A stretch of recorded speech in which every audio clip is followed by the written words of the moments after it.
A criação, fala da criação, o que mais? Que o livro de Gênesis fala, vamos ver. Acende aí a memória de vocês. A criação. A gente faz de conta que não é a criação, muito bem. O que mais?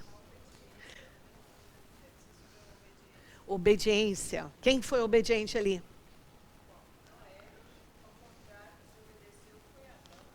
Adão e Eva desobedeceram, Noé foi obediente. Consciência. Tem tanta coisa ali em Gênesis. Bem, a palavra Gênesis é em grego, que significa o quê? Princípio, origem, começo, fonte, geração. Por que a gente tem que estudar o livro de Gênesis, gente? Porque é o começo de tudo. E não dá para entender a Bíblia se a gente não ler Gênesis. Tem gente que diz assim, a Bíblia é legal, mas Gênesis tem umas coisas ali que não são muito científicas, não sei, a ciência ainda estava descobrindo. Eu já tive esse pensamento algumas vezes. Fala. Mas, assim, eu percebo aqui, se você pular aquela parte dos 7 dias, já que estava em Eva, Gênesis importa. Essa parte inicial tem realmente assim. É muito controversa, né? E assim, algo também que vai muito da interpretação. Aham. A ciência já confirmou não, mas a ciência sustenta bem a teoria de que o universo foi criado em 14 bilhões de anos, mais ou menos. Sim. Só que aí a Bíblia fala que foi 7 dias, só que esses 7 dias são dias de Deus. Sim e não. Vamos analisar direitinho o texto, o que o texto diz. Vamos lá. Então, em primeiro lugar, por que a gente tem que estudar o livro de Gênesis? Porque é o livro do começo.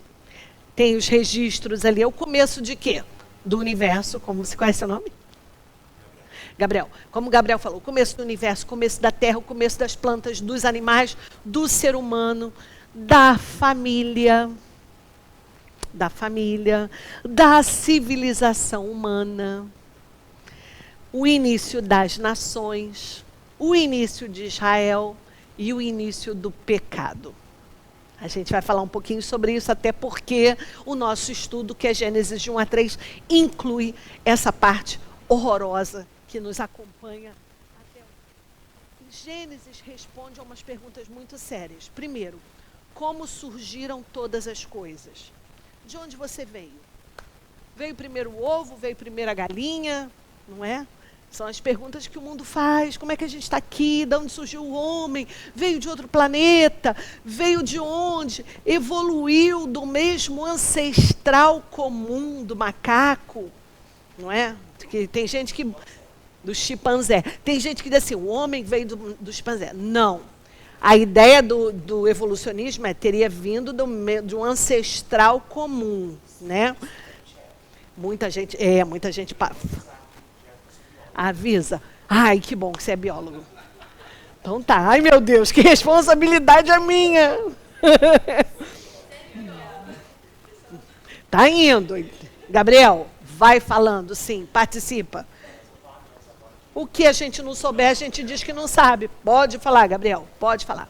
Então, de onde vieram todas as coisas? Gênesis responde. De onde veio o ser humano? De onde veio o mal? Porque Jesus precisou morrer. Está aqui em Gênesis. O começo das coisas estão aqui. E Gênesis mostra duramente uma coisa: o fracasso humano. O ser humano fracassou. O ser humano falhou, errou. Por outro lado, a gente vê a graça de Deus também no Gênesis. Como Deus é bom, como Deus é bom. Antes da gente entrar em Gênesis, eu queria fazer um paralelo com o início, Gênesis 1:1. Vocês estão com a Bíblia aberta em Gênesis? Todo mundo? Bíblia aberta, a gente vai ficar lendo. No princípio, esse versículo a gente sabe de cor. No princípio criou Deus os céus e a terra. Vamos repetir? No princípio criou Deus os céus e a terra. Quando a gente criou Deus, os céus e a terra, a gente está falando do universo. Se tem 14 bilhões de anos, se tem 32 bilhões de anos, Não sabemos. Não sabemos. Ninguém é capaz, hoje a ciência fala nisso. Teríamos, é uma estimativa, mas ninguém bate o martelo. Não dá para saber, até porque o universo está expandindo, está em expansão. Em segundo lugar, o universo é tão vasto, que as sondas vão... A gente já teve telescópio, o Hubble já foi, o Weber já foi. O Weber é o que foi mais longe até agora, né? E não chega nem perto.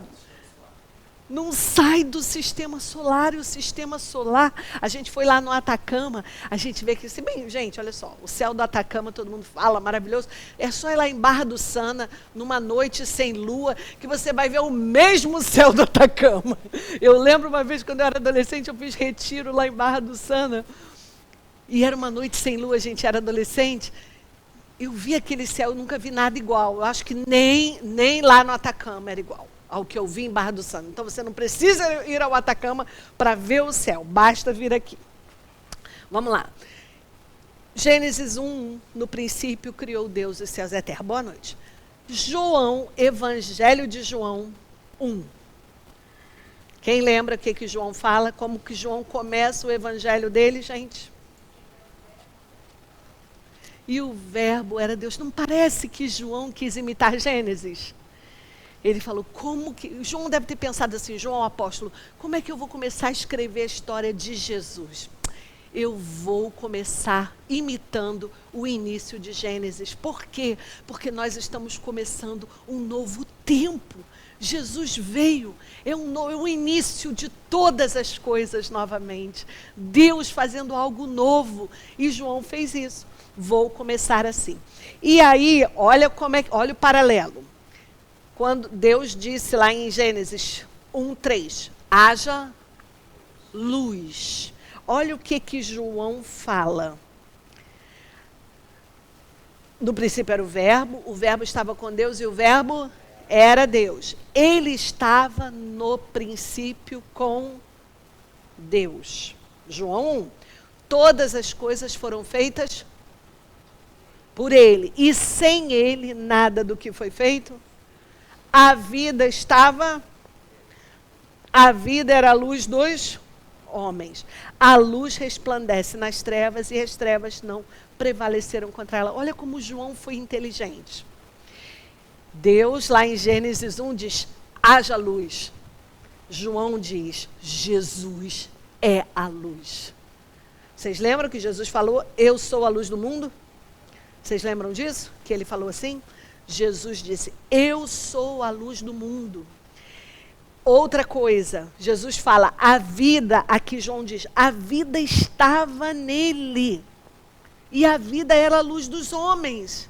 E Jesus fala que ele é a vida, eu sou a ressurreição e a vida. Olha que lindo esses paralelos. Outra coisa interessante é que João fala que Jesus estava lá na criação. Aí a gente vai em Gênesis 1 e fala, cadê Jesus? Existem alguns indícios. O primeiro indício, que é debatível, controverso, é que esse nome aqui, no princípio Deus criou. Essa palavra Deus é Elohim. Quem já estudou hebraico sabe que im, toda vez que tem im, é plural. Então é Deus, El, não é Deus? Elohim, esse im seria um plural.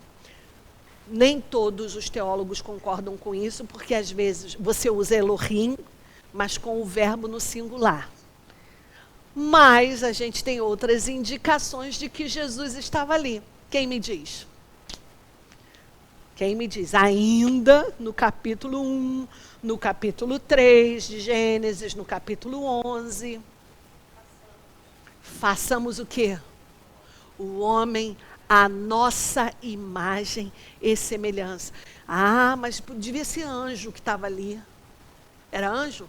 Não. A Bíblia diz que nós não somos semelhança de anjo, nós somos semelhança, imagem e semelhança de Deus. Então era Deus, era Jesus, era o Espírito Santo. Para você, se você quiser anotar aí, Onde tem a Trindade? Façamos o homem à nossa imagem e semelhança. Gênesis, então vamos lá. Gênesis 1, 1, comparando com João 1, 1 e seguintes. Os textos que mostram a Trindade. Gênesis 1, 26 e 27. 26 e 27. Anota aí. Quem pode ler agora? 3, 22. Gênesis 3, 22. Rapidinho, quem pode ler?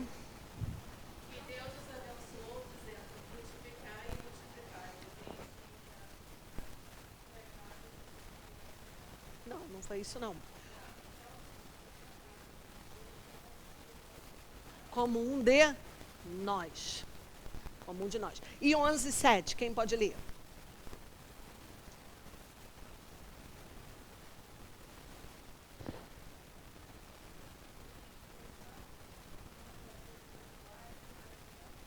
Na Torre de Babel, Deus falou, vamos lá. Vamos quem? Foram os anjos? Não. Foi o Senhor Jesus, foi o Espírito Santo. Bem, eu tenho um monte de textos aqui paralelos. Se vocês quiserem, depois eu passo isso tudo para vocês. Não vai dar tempo da gente explorar tudo, porque a gente tem muita coisa para falar. Tá? Vamos lá. Gênesis não é um livro científico.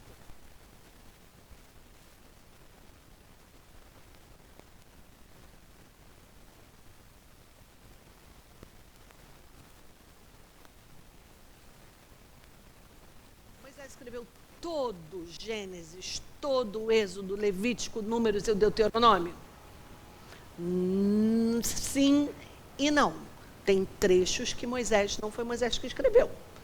Alguns trechos foram outros escribas, inclusive a morte de Moisés está ali descrita. Como é que Moisés vai dizer? Moisés subiu, ele escrevendo, e aí não desceu do monte. Não. Isso foi colocado ali, mas o autor do Pentateuco, quais são os primeiros 5 livros? Gênesis, Êxodo, Levítico, Números e Deuteronômios, é Moisés. Com Êxodo, Moisés já está na história, mesmo o bebê, mas ele já está na história. Mas em Gênesis, Moisés está muito antes dele. Como é que ele acessou essas informações para escrever o que ele escreveu? Da onde que ele tirou isso? Oi? Deus contou para ele, número 1, revelação divina. Revelação divina. Número 2, tradição oral.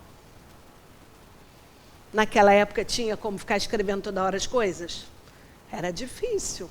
Na época anterior a Moisés, do Gênesis, em que as pessoas escreviam? Pedra. O papiro só vem depois, lá no Egito. Era pedra. Era em pedra. Eram tabletes de barro. Tabletes de barro, pedra, eles escreviam. Uma vez eu vi um filme de Gênesis, bem interessante, que era uma vara assim, toda escrita à volta, um pedaço de madeira, e tinha um senhor idoso com uma criança, e a criança, ele ia rodando a vara, e a criança ia contando toda a história com o que estava escrito ali. Era assim que se passava, tradição oral. Mas tem mais uma coisa, nós já falamos de quê? Revelação divina, tradição oral, mas tem outra fonte de também Toledotes. Quem já ouviu falar em Toledotes? Gravem isso. Toledotes quer dizer gerações.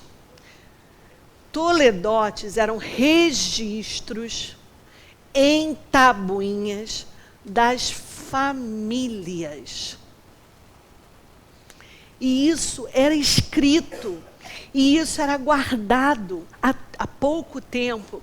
Eu não sei onde é, eu procurei rapidinho essa informação de novo, mas eu estudei que essas tabuinhas, há pouco tempo, foram achadas caixas e caixas com toledotes, não bíblicos, mas de outros povos. As pessoas registravam, eram registros da família. Deixa eu dar os exemplos para vocês.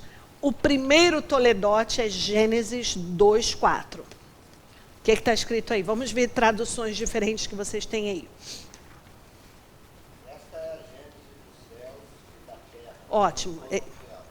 Igual ao meu. Alguém tem outra versão aí? Gênesis 2:4. Esta é o quê? São as origens. Alguém tem estas são as gerações? Não. Esse é o primeiro toledote. Deixa eu passar para vocês o outro toledote. Gênesis 5:1. É o segundo toledote.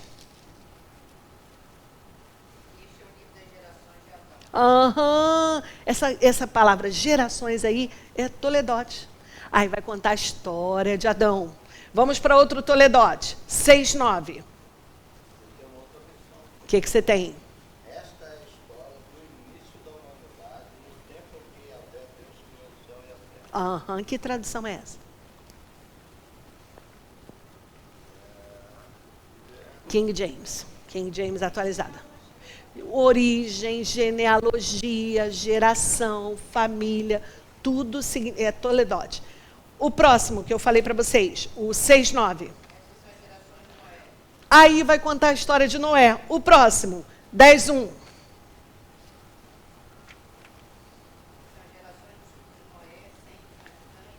Vocês já tinham reparado nisso?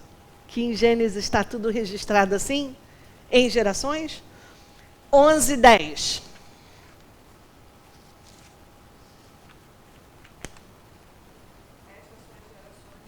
É o toledote de 100. Vamos para o outro. Terá. 11:27. Olha, vejam o 25:12. 25:12. Estas são as gerações de Ismael, o toledote de Ismael. 25:19.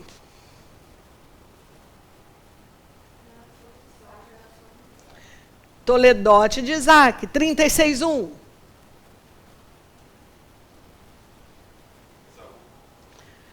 São as gerações de Esaú. E 37:1, a última. Estas são as gerações de Jacó. São 10 toledotes. Então, o que se conclui? Quando você pega um toledote de barro, uma plaquinha de barro, está lá escrito, estas são as gerações, esta é a família de fulano, e conta a história, e tem o nome de todo mundo. Então, Moisés escreveu Gênesis seguindo esse esquema de toledote. Não é interessante isso? Vocês já tinham reparado isso? Estas são as gerações, estas são as gerações, estas são as gerações. Foi assim que foi organizada o Gênesis. Então, a gente viu, em primeiro lugar, revelação de Deus. Em segundo lugar, a tradição oral. E, em terceiro lugar, os toledotes. Aí a pessoa vai dizer, não, impossível, Moisés, tantos anos depois, 2000 anos depois, 3000 anos depois, escrever essas histórias, da onde que ele tirou isso? Dessas 3 fontes aqui. Beleza? Alguma colocação, alguma pergunta? Agora a gente vai entrar na criação. E aí é uma questão de fé. Aí você vai dizer, é muito fácil falar, é uma questão de fé. Quando a gente não sabe explicar as coisas, a gente diz que é uma questão de fé. Sim e não. Por quê? Primeiro, porque a ciência não tem como explicar. A ciência não explica. A ciência não explica. Até hoje não está fechado. A última teoria mais aceita é o Big Bang. Uma teoria muito aceita é que o William Lane Craig, que é um filósofo muito famoso, fala em universidades pelo mundo inteiro, ele defende a ideia que os cosmólogos de hoje defendem, que o universo teve um início, que o universo não é eterno. Se foi 14, é eterno. Tem gente que diz, o universo é eterno como Deus é eterno. Eterno para frente, eterno para trás. Não. Teve um início. Quando foi esse início? 14 bilhões de anos, 20 bilhões de anos, 30 bilhões de anos, não sabemos. No princípio, Deus criou. Aqui diz quem criou e quando criou. Quem criou o universo? Quando criou? No princípio, teve um início. E isso a ciência hoje diz, teve um início. Seja pelo Big Bang, seja por outra teoria. Teve um início. Aí a gente vai entrar nessa questão da Terra. Verso 2, Gênesis 1, 2. A Terra era o quê? E vazia. Havia trevas sobre a face do abismo. O Espírito de Deus se movia sobre as águas. Aí a gente tem uma teoria que é muito aceita por algumas pessoas, mas não se sabe se é verdadeira. Seria a teoria do intervalo. O que é isso? Deus criou o universo, vamos botar 14 bilhões de anos atrás. Um dia ele chega na Terra e ele diz, agora eu vou botar ordem na Terra. Só uma adendo. Quando você fala 14 bilhões de anos atrás, os cientistas, agora recentes, eles apontaram James Webb, esse telescópio, Sim. para os pilares da criação. Que é o local do universo. Uhum. E lá não era para existir galáxias. Não era para ter galáxia lá, porque era no início. Era muito lá no início. Que há 14 bilhões de anos atrás, lá para esse ponto, as galáxias teoricamente teriam que estar em criação, criando. E quando eles apontaram, Já estavam lá. tinham galáxias prontas lá, Uhum. anulando essa questão de 14 bilhões de anos atrás. Se o início do universo é há mais de 14 bilhões de anos atrás, o Sol que a gente tem hoje na nossa galáxia, que teria que expandir já. Uma coisa bem interessante. O Sol ele se formou depois, bem depois. Sim. Sim, mas se o início foi antes, teria que ser mais 14 bilhões de anos antes. Então, teoricamente, não tem. O Sol ele não iria estar aqui, não era para estar aqui. A ciência é muito boa, mas a ciência um dia diz pra gente, ovo faz mal, gente. Não comam muito ovo, não. Aí daqui a pouco passam os anos, a ciência chega pra gente e diz, come ovo, até 6 ovos por dia você pode comer. Quem lê... Varia. Quem estudou na escola, eu vou aqui dar um chute assim na ciência, tá? Eu que não sei nada de ciência, mas ok. Eu conheço o meu Deus.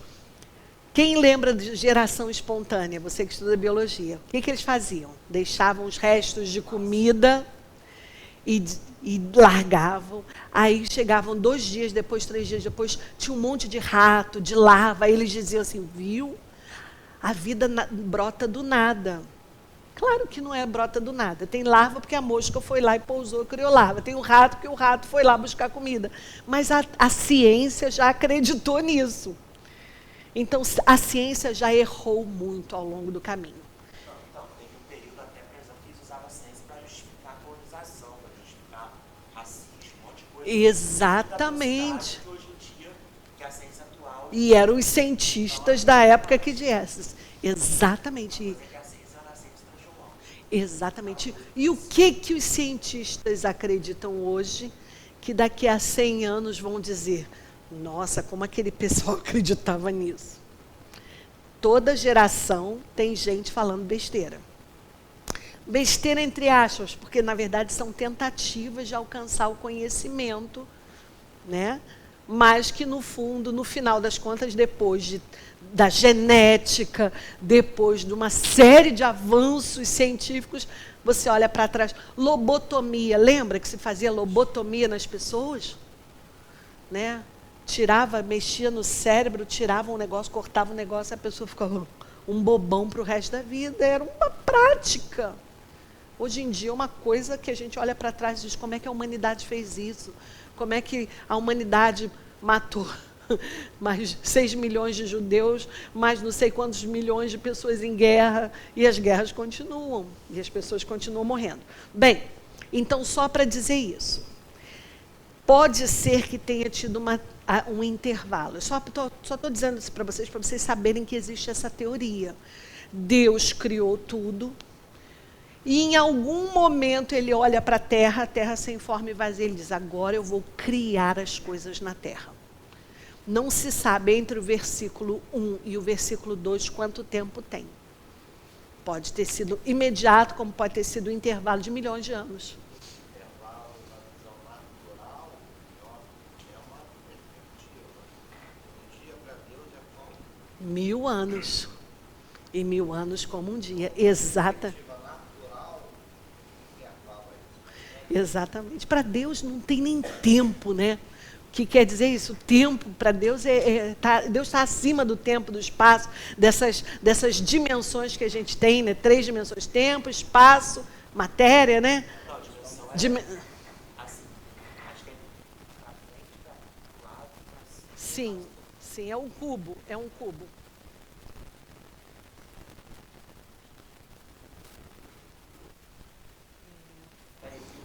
Do nada, né? Do nada. O próprio Deus surgiu na explosão. Bem, um versículo interessante, uma parte que fala de... Aí o Espírito Santo está aqui, ó. O Espírito de Deus se movia sobre as águas.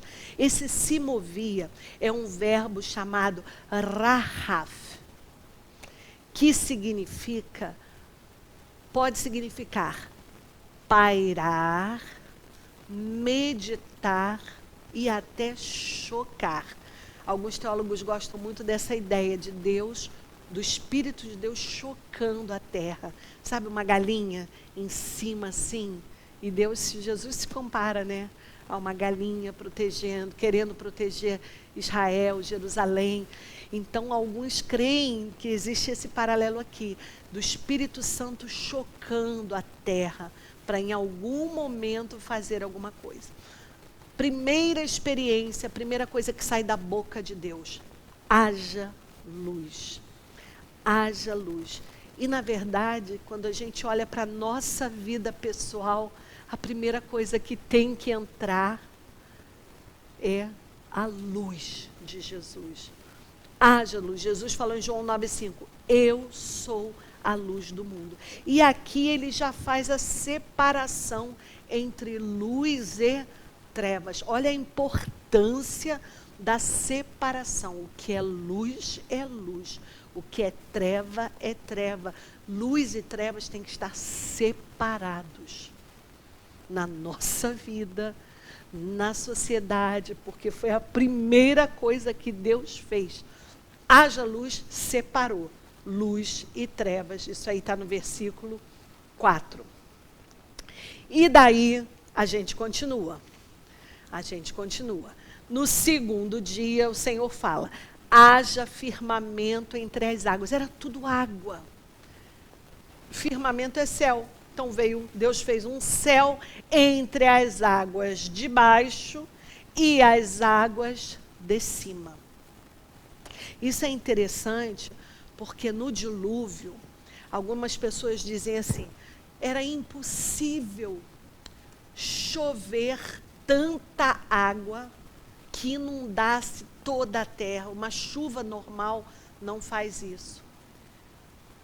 Algumas pessoas creem que essas águas que estavam acima do firmamento é que caíram no dilúvio. Além de que abriram-se as comportas do abismo também. Então subiu a água da terra, de dentro da terra no dilúvio, e caiu a água de cima.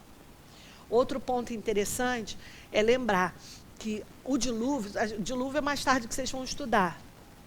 Mas já que a gente está falando dessas águas aqui, algumas pessoas dizem, impossível chover tanto, ter tanta água que cubra o Monte Everest. O Monte Everest não era tão alto assim há 6.000 anos atrás. O Monte Everest cresce 4 centímetros por ano. Vocês sabiam disso? Por causa do movimento das placas tectônicas. E vocês sabiam também que a Lua se distancia da Terra 3,8 centímetros por ano. Isso quer dizer que um dia a Lua estava muito próxima da Terra. E, há 1 bilhão de anos atrás, a Lua estaria encostada na Terra, o que seria impossível. Então, se você botar 3,8 centímetros por ano, regredindo, dá 1 bilhão de anos. E aí como é que pode? Como é que a Terra vai ter 10 bilhões de anos? A Lua estava aqui grudada? Ou ela passou a se distanciar em algum outro momento? São perguntas sem respostas. A gente não tem que ter resposta para tudo. O que a gente tem que saber é questionar, olhar o que se diz com crítica, porque nós somos, na minha tese de mestrado, foi pensamento crítico. A gente tem que olhar para as coisas com um pensamento crítico. Essa questão da Lua, por exemplo, existem várias teorias. Sim. Mas aceita que foi um planeta que estava de Marte e foi de a Terra e sobrou eventualmente para a Lua. Sim, sim. É uma possibilidade. Análise de datação indicam que isso foi há 4,5 bilhões de anos atrás. Sim, porque se for contar a Lua distanciando da Terra nesse ritmo, a 1 bilhão estava grudada na Terra. Então, exatamente, só para a gente saber que a gente precisa questionar, a gente precisa ter um olhar crítico. E quando a gente lê a palavra, a gente tem que olhar, não é duvidar da palavra, mas dizer, deixa eu entender isso aqui. Né? Vamos para outro dia. Terceiro dia, que a terra produz a relva. E Deus foi falando, e a terra produziu relva, árvores, sementes, frutos. Eu vou acelerar um pouquinho aqui, gente, porque eu quero gastar mais tempo na queda do homem. E eu estou gastando muito tempo aqui. Tá? Mas só para vocês verem o poder da palavra. O poder da palavra de Deus. A palavra, Isaías fala, a minha palavra não voltará para mim vazia. Jesus é o verbo de Deus, Jesus é a palavra. Jesus tem uma espada na sua boca, em Apocalipse a gente vê isso, Apocalipse 1,6, espada na boca. A espada na Bíblia é a palavra de Deus, o poder, a bênção patriarcal que o patriarca falava quando Abraão morreu, ele deu a bênção. Quando Isaac morreu, ele deu a bênção. Quando Jacó morreu, ele deu a bênção. E eles falavam as coisas e as coisas aconteciam. Como a gente tem que saber usar a nossa boca. No quarto dia, Deus cria os luzeiros. Aí você vai dizer, ué, não foi no primeiro dia que ele disse haja luz? Como é que só no quarto dia que ele cria sol e lua? Tanto é que ele fala assim, ó. O menor para governar a noite e o maior para governar o dia. Outra coisa interessante da Bíblia. Como é que eles sabiam que o sol que governava o dia era maior do que a lua que governava a noite? Se a olho nu, o sol e a lua praticamente têm o mesmo tamanho. Aí a gente entra na revelação. Na revelação. A menos que ele tivesse uma luneta lá muito poderosa que visse muito bem como as coisas funcionavam. Mais uma vez, separação da luz, do dia e da noite. Vocês estão vendo essa palavra o tempo todo, separação? Separação, separação. Às vezes a gente ouve pessoas, ideologias, temos que nos unir, temos que nos unir. Nem sempre a união é o que Deus quer. Às vezes, não estou falando de casamento não, tá, gente? Às vezes é a separação. Separai-vos deles, povo meu. Saiam daí, povo meu. Tem horas que a gente tem que cair fora de certas situações, de certos lugares, porque Deus não nos chama para nos amalgamar. Ele nos chama muitas vezes para nos separar. Aí no quinto dia vem os animais, os enxames, os seres vivos. Isso aqui, você que estuda biologia, é muito interessante. Porque aqui fala que esses seres vieram da água. E a biologia hoje diz isso. Deus criou as grandes criaturas marinhas que movem, que povoam as águas segundo as suas espécies ele fala que as águas sejam povoadas por enxames de seres vivos, aves voam. Isso está de acordo com a biologia. Tá? E depois, no verso 24, diz que a terra produza os seres vivos, animais domésticos que rastejam e animais mais selvagens. Então, que as águas produzam um grupo de animais e que a terra produza outro grupo de animais. Biologia. Vamos lá. E aí, finalmente, a gente chega no ser humano, que é a parte mais bonita, Gênesis 1:26. Façamos o homem, o ser humano, a nossa imagem, conforme a nossa semelhança. Aí que a gente vai entrar na nossa aula, é agora. O que é a imagem e semelhança de Deus? Me digam.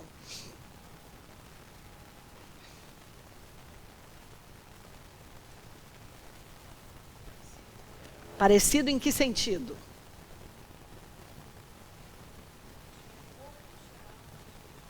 Corpo, alma, espírito. O que mais? É uma coisa que as pessoas também não sabem muito bem. Olha só. Irineu e Tertuliano, os pais da igreja, diziam que a imagem era o aspecto físico, o corpo. O nosso corpo é parecido com o corpo de Deus.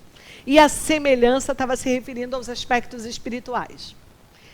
Agostinho, Orígenes e Clemente diziam que a imagem eram as características que nós temos não físicas, que são parecidas com a de Deus. E a semelhança é a nossa identidade e a nossa moralidade. Tomás de Aquino dizia que a imagem de Deus em nós é a nossa racionalidade e a nossa liberdade. E a semelhança é a justiça e os dons perdidos na queda. Os reformados diziam que não havia distinção. Imagem e semelhança é a mesma coisa. Nós somos imagem e semelhança de Deus. A que isso refere? Nós temos personalidade, anota aí. Nós temos consciência, nós temos linguagem, nós temos vontade e nós temos moralidade. Vamos lá. Personalidade. O que eu falei? Personalidade. Consciência. O que mais? Vontade. O que mais? Moralidade. Tem mais uma.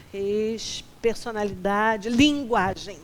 Nós somos os únicos que têm linguagem, gente. Sobre linguagem, eu vou falar uma coisa interessante, que é a minha área. Linguagem é aprendida. Se você solta uma criança, ou um grupo de crianças, bebês, numa floresta, e elas crescem sem ninguém falando, ou então, por exemplo, com pessoas surdas, essas crianças nunca vão falar, a menos que sejam ensinadas a falar. Com quem o ser humano aprendeu a falar? Com Deus. Deus descia todas as tardes e conversava com Adão e Eva. Não existe a mínima possibilidade de se aprender linguagem do nada, do zero. Não existe. Isso é algo que se aponta para Deus. Você tem que aprender a linguagem com alguém. Isso é uma coisa que vem de Deus.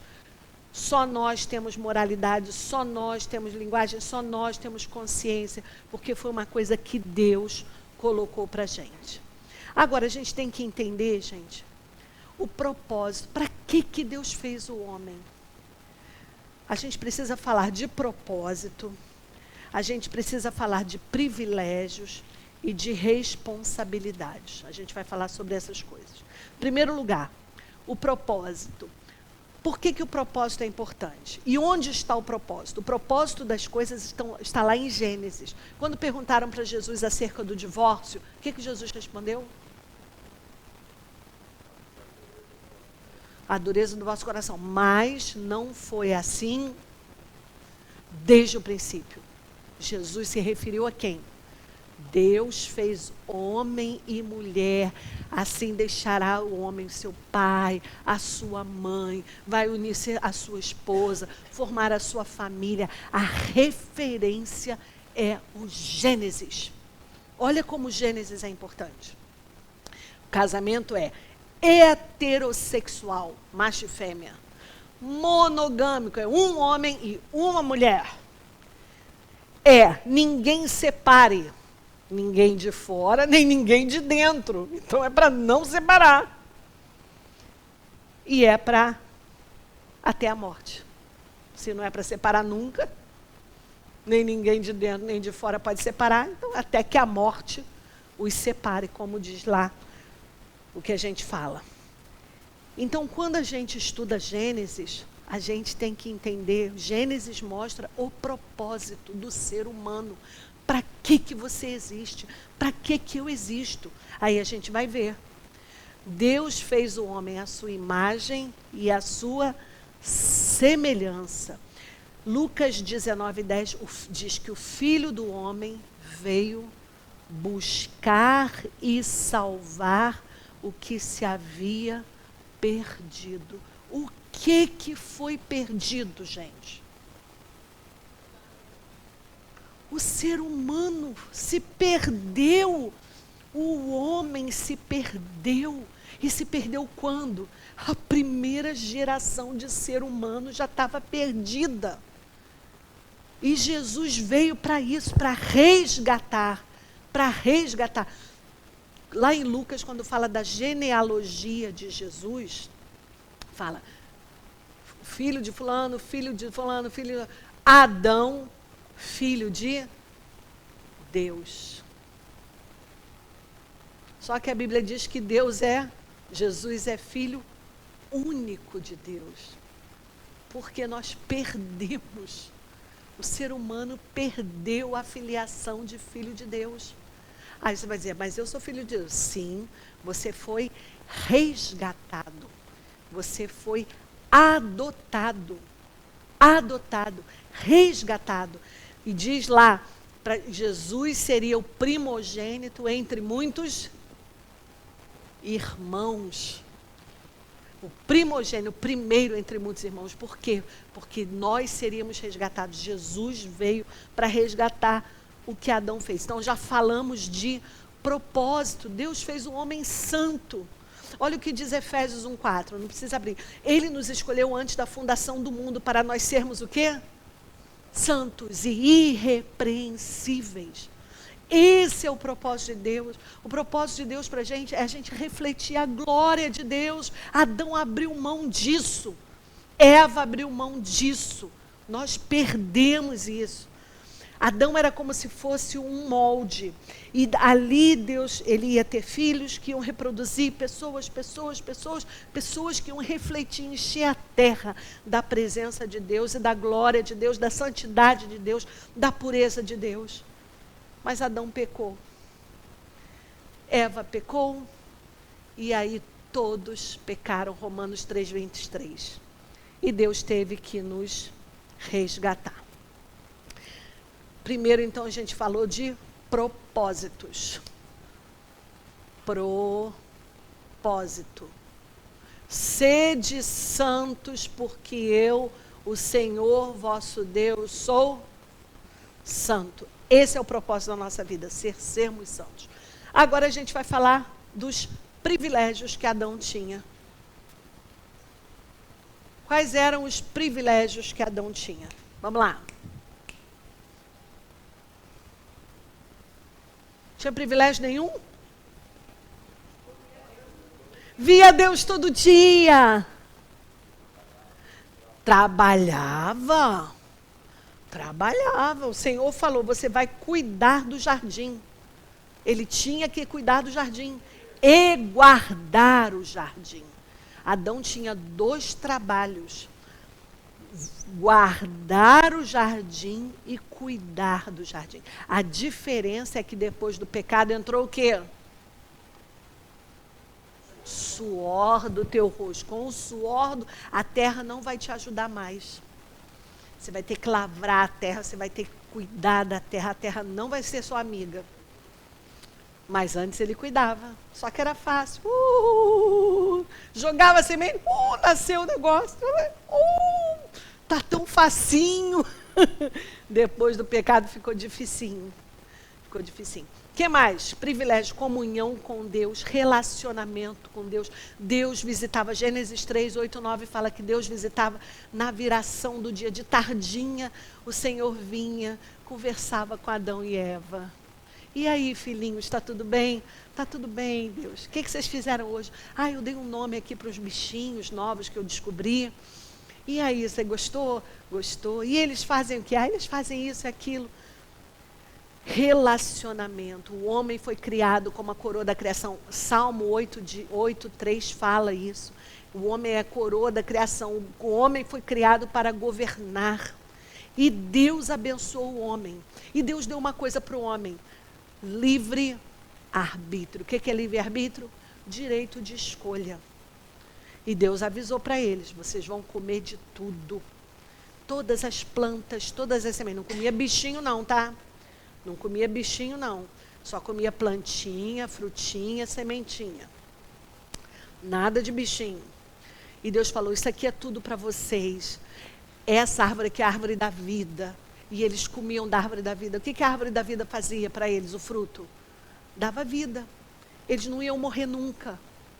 Tanto é que quando eles pecaram, o Senhor coloca lá um querubim para guardar o quê? O caminho da árvore da vida. Porque senão eles iam perpetuar a vida deles de tal forma que o pecado não ia mais. Eles iam ficar eternamente vivendo em pecado, em pecado, em pecado. O Senhor falou, não. Essa árvore, vocês podem comer, a árvore da vida. Essa fruto aqui não. É da conhecimento do bem e do mal. E Deus falou, o dia em que vocês comerem, vocês vão morrer. Aí você vai dizer, mas eles não morreram. Morreram sim. Deus foi tão maravilhoso que Deus adiou a morte. Era para eles terem caído durinhos ali, igual Ananias e Safira, no chão. Deus deu mais 900 anos para Adão. Deus deu 900, você vai viver 900. Aí tem gente, não é possível, como é que as pessoas viviam tanto tempo? Isso aí é figura de linguagem, não é figura de linguagem não. Porque lá depois do dilúvio, Deus fala, agora vocês vão viver menos. Vai ser 120 anos o tempo máximo de vida do ser humano. E aí você vê pela genealogia eles dizendo, fulano viveu 900 anos, aí, fulano viveu 400, fulano viveu 300, fulano viveu 200, fulano viveu 147. Então, quando se fala de 900 anos, são 900 anos mesmo. Leia a Bíblia. Eles foram, Deus falou, sejam fecundos, cuidem do jardim, vocês terão autoridade, gerência sobre todos os recursos da terra, gerência sobre os animais. Salmo 115, o Marcos Eberlin gosta muito de falar, os céus são do Senhor, mas a terra Ele a deu aos filhos dos homens. Então, isso tudo é privilégio. Privilégio. A responsabilidade do homem no meio desse privilégio, obedecer a Deus. Gente, era só obedecer, era só não comer o raio do fruto lá. Por que eles foram lá comer aquele fruto? Tinham todos os frutos para comer, tinham tudo naquele jardim. Mas eles comeram. Deus deu essa responsabilidade, obedecer, guardar o jardim. O problema começou ali. Vigilância. O diabo entrou, Adão não fez nada. Quando a serpente chega para a mulher e fala assim, é verdade que Deus disse, não comam do fruto de nenhuma árvore do jardim. Olha como o diabo é nojento. Ele começa falando uma coisa geral. Não é verdade, você que é crente, você não pode fazer nada, né? Você é crente, você não pode fazer nada. Aí você diz, espera lá, alto lá, que não fazer nada. Eu posso ir à praia, eu posso brincar, eu posso fazer esporte, posso comer um monte de coisa, eu posso viajar, eu posso fazer um monte de coisa. Que história é essa de não pode fazer nada? O diabo sempre começa assim, generalizando. Aí você, é verdade, eu sou crente, não posso fazer nada, né? Não é? Aí a mulher respondeu à serpente: do fruto das árvores a gente pode comer sim. Ela contrariou o diabo, ela foi lá e deu uma resposta. Mas do fruto da árvore do meio do jardim, o Senhor falou para a gente não comer nem tocar nele. Já falou besteira. Deus não mandou, não disse para não tocar. Mas para ela a ordem devia ser tão forte que ela pensava assim: eu não posso nem chegar perto, não vou nem tocar. Já que eu não posso comer, eu vou ficar longe, para que a gente não venha a morrer. Aí a serpente diz: é certo que vocês não vão morrer. Como é que é audácia? Exato. Da onde que surgiu a história de uma serpente falante? Será que ela não estranhou aquilo? Um bicho falando? Ela não conhecia o diabo. Mas o diabo estava lá, provavelmente, quando Deus falou com Adão. E, na verdade, quando Deus falou com Adão para não comer do fruto, Eva não tinha sido criada ainda. Eva aprendeu de Adão. Mas o diabo devia estar lá ouvindo. E o diabo pode entrar num bicho? Vocês já viram um bicho endemoniado? Entra em gente. Fala pela boca de pessoas. Entra em bicho. Nos porcos, exatamente. Não vai entrar numa serpente? Ah, mas falou. Bem, a mula lá de Balaão também falou. Deus pode fazer isso. Responsabilidade, propósitos, privilégios, e a responsabilidade era cuidar do jardim, guardar o jardim, não comer daquele fruto, não cair na história de ninguém, vigiar. Aí vem o diabo, o tentador. Lá em Apocalipse diz, o diabo, onde que eu anotei isso aqui? A antiga serpente, o dragão, vou dar um versículo para vocês, a antiga serpente. João, em Apocalipse, estava se referindo a essa serpente aqui, que é o diabo, que hoje não é mais uma serpente, já vem como um dragão, porque já está forte, mas vai cair, já está decretado. Quem define o que é certo e errado?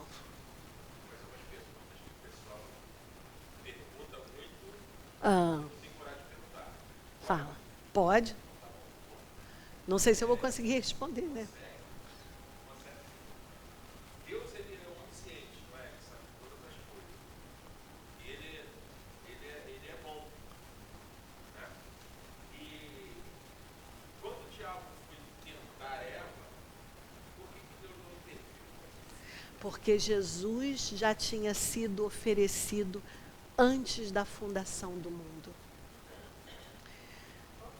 Jesus, a palavra de Deus diz que antes de haver o mundo, Jesus já tinha se oferecido para a cruz. Porque Deus já sabia tudo o que ia acontecer. E digo mais, eu não sou calvinista, mas eu concordo com isso. Deus quis que assim fosse. Deus quis que assim fosse. Porque se ele não quisesse, ele teria impedido. Pergunta para ele quando você chegar lá. Eu procuro falar assim, se Deus, ele é 100% bom, ele é onisciente, ele sabe todas as coisas, porém ele deu algo para o homem que está escrito, eu não sei se escreveu, mas você falou que quer. Saber de todas as coisas não é interferir em todas as coisas. Quando você sabe de tudo, não significa que você interfere em todas as coisas. Deus podia ter... interferido ali naquele momento, aquela palavrinha lá que foi escrita ali agora, de intervir, ele seria corrigido. Porque o homem precisa escolher entre o bem e o mal para que o livre-arbítrio seja real. seja real. Exatamente. E com isso, não interferir na soberania de Deus. Porque quando Deus ele dá o livre-arbítrio para o homem, deixa que o homem escolha sem que ele interfira duas coisas.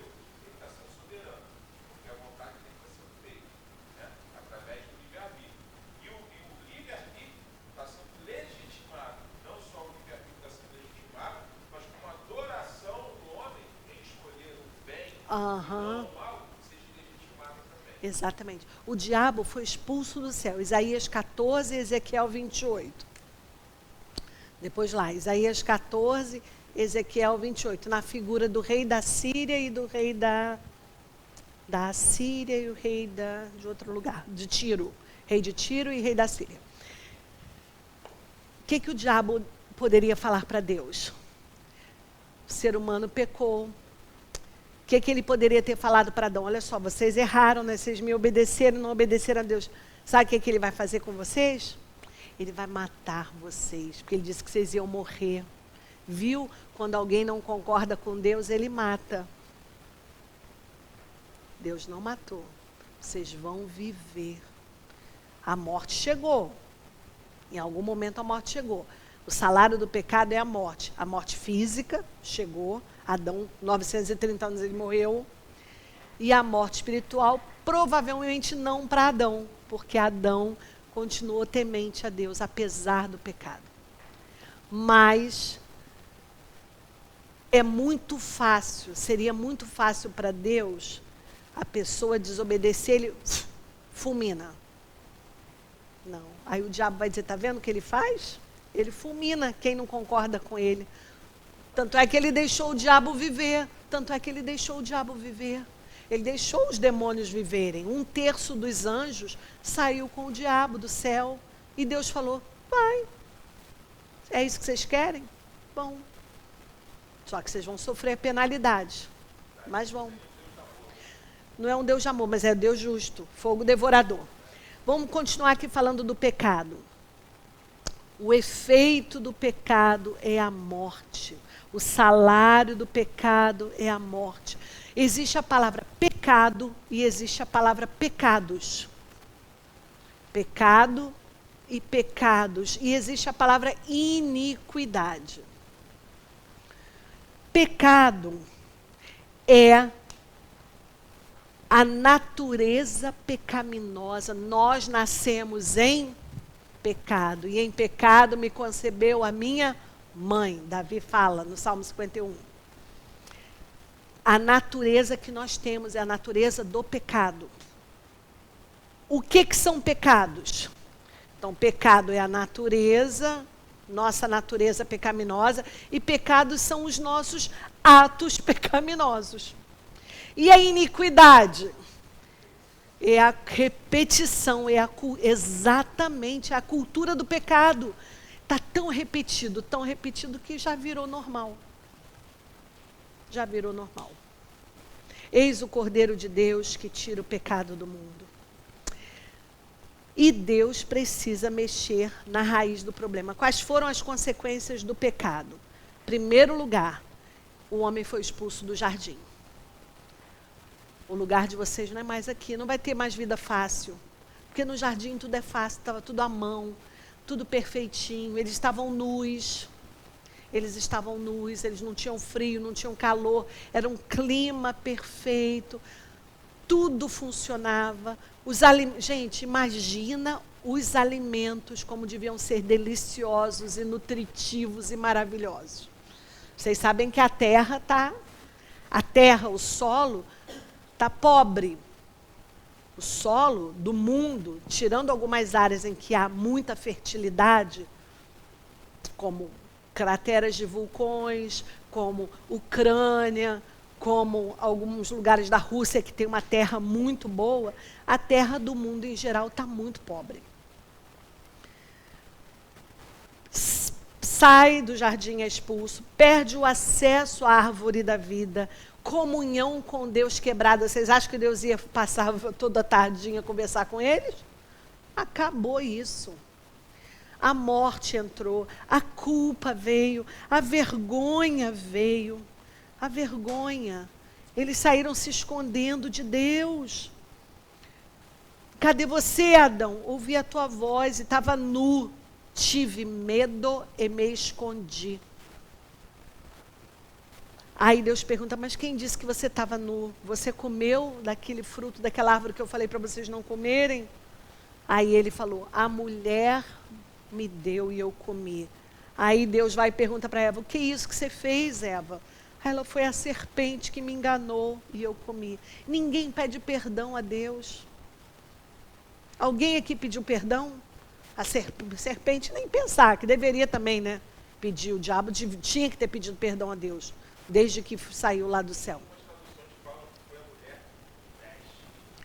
Exatamente.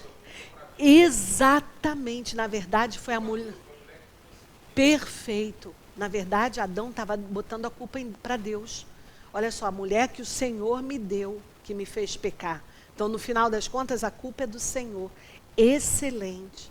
Excelente. Ninguém pediu perdão. Ninguém pediu perdão. Vocês veem alguém aqui pedindo perdão, chorando, dizendo, ai, que coisa horrível que a gente fez, Senhor. Perdoa, a gente fez a maior besteira, a gente foi ingrato. A gente vai justificando os nossos erros, passando a culpa para o outro, transferindo a nossa culpa.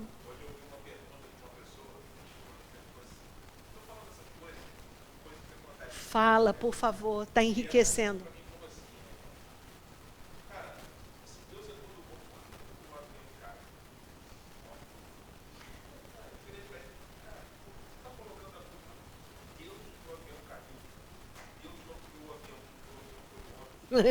É a resposta mais prática.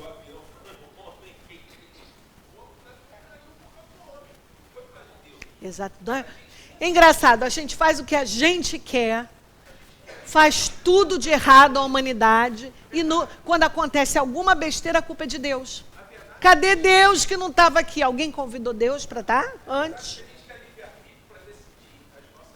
É. Exatamente. Exatamente. Exatamente. Corta a cabeça do profeta.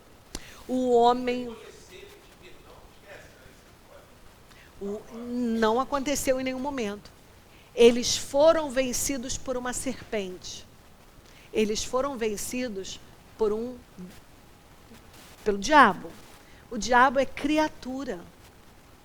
Nós somos criaturas, então nós entregamos o nosso governo a outra criatura. Quando o homem disse, seguiu o diabo, o homem estava abrindo mão do governo, abrindo mão da sua posição, abrindo mão de tudo o que Deus tinha colocado na mão deles e se colocou como escravo do diabo. Porque a palavra lá em João 8,34 diz, se você é vencido, você se torna escravo de quem venceu você. Para a gente concluir, eu vou pular aqui um monte de coisas que eu coloquei aqui. Conclusão, algumas conclusões aqui. Primeiro, Deus é soberano. Pela sua criação, você é responsável pelas suas ações. Gênesis 1 e 2, Deus é soberano, soberania de Deus. Gênesis 3, responsabilidade humana. Isso é uma balança que até hoje ninguém consegue equilibrar. Até que ponto Deus é soberano? O avião deixou o avião cair. Até que ponto a responsabilidade é do ser humano? O piloto errou, o mecânico falhou, a manutenção não tem feito. Esse balance, esse equilíbrio entre a soberania de Deus, exatamente, como é que uma lata de metal vai voar? Um tubo de metal vai voar. Soberania de Deus, responsabilidade humana. Outra lição, você é pecador, eu também, né? Estou falando você. Você é responsável pelos erros que você comete. Você é pecador, você é responsável. Livre-arbítrio. Adão fez o que fez porque quis. Eva fez o que fez porque ela quis. Mas eles foram responsabilizados. Tudo que a gente faz, a gente vai ser responsabilizado pelas decisões que a gente toma. Nós somos seres morais. Até uma criança pequena, quando faz besteira, já né? Daqui a pouco Maria, vocês vão estar vendo isso lá em Maria. Ela já vai começar a perceber que está fazendo besteira. O perigo de flertar com o pecado. Por que que Eva não saiu correndo na primeira fala daquela serpente maldita? Percebeu que o negócio estava esquisito, cai fora. Cai fora. Sentiu que o negócio não está sendo encaminhado por Deus, faz igual a José. Mesmo que a capa fique, você foge. Perigo de flertar com o pecado. Se não aprendermos que devemos fugir do pecado e de tudo que dá ocasião ao pecado, porque às vezes a gente diz, não nos deixe, Senhor, a gente está sendo tentado, não me deixa cair em tentação. Mas às vezes a gente se coloca na posição da tentação. A gente se deixa levar até o ponto em que a gente vai ser tentado desnecessariamente. Eu abri a minha boca, falei besteira, mas por que que você alimentou na sua cabeça tanta coisa? Corta logo quando chegar o pensamento. Eu vou falar isso para fulano, eu vou falar isso já começa a cortar. Porque se você ficar alimentando aquilo, você vai acabar falando. Se o diabo conseguiu enganar Eva, quanto mais a nós. Eva, santa, pura, limpa, com todas as capacidades intelectuais, usando 100% do cérebro dela,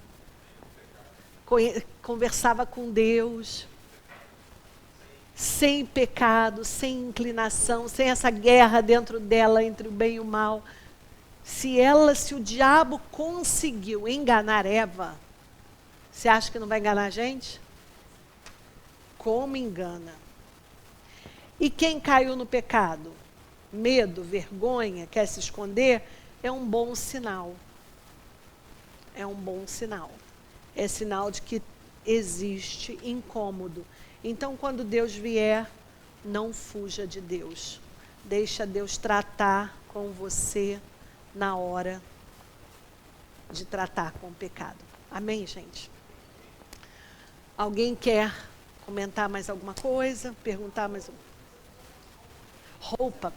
Então, eles quando pecam, antes de Deus vir, eles vão lá e pegam as folhas de figueira. Devia ser uma senhora folha, né? Fico imaginando aquela coisa primitiva, aquelas plantas imensas, né? E eles cosem e fazem roupas para se cobrir. E Deus, quando olha para eles, o que Deus faz? Pega um animal, os bichinhos já sofrendo. O homem peca, quem morre? A primeira morte não foi do homem, foi de um animal. Deus pega um animal, pega a pele, faz a roupa para cobri-los. Isso é o que chamamos de proto-evangelho. O evangelho já ali. Sem derramamento de sangue, não há remissão de pecados. Primeiro sangue derramado, Deus não deixou que fosse de Adão, nem de Eva. Foi de um bichinho inocente, prefigurando Jesus, o inocente. Outra coisa que eu pulei que é interessante aí, quando Deus começa a amaldiçoar, ele vira para a serpente, ele fala, maldita és. Você vai rastejar a sua vida toda, vai comer pó. Deus vira para a terra, maldita é a terra por tua causa, Adão. Agora você vai trabalhar com suor. Ele fala para Adão e Eva, maldito seja você, Adão, maldita seja você, Eva. Ele não amaldiçoou o homem. Olha que coisa mais linda, gente. Deus não amaldiçoou a gente. Ele amaldiçoou a serpente. Ele amaldiçoou a terra. Mas ele poupou a gente da maldição. A gente ia sofrer. Mas ele pensou, eu não vou amaldiçoar o homem. Eu não vou amaldiçoar vocês. Sabe a quem ele amaldiçoou? A Jesus. Amaldiçoou Jesus. O que diz a Bíblia? Maldito todo aquele que for pendurado no madeiro. Deus amaldiçoou Jesus por nossa causa. Vamos orar?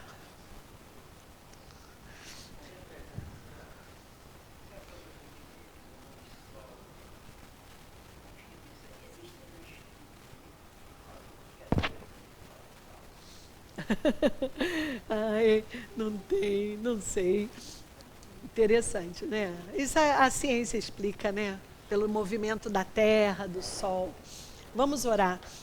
Senhor, obrigada, Deus, que a gente tem o Senhor tão maravilhoso. Obrigada pelo perdão.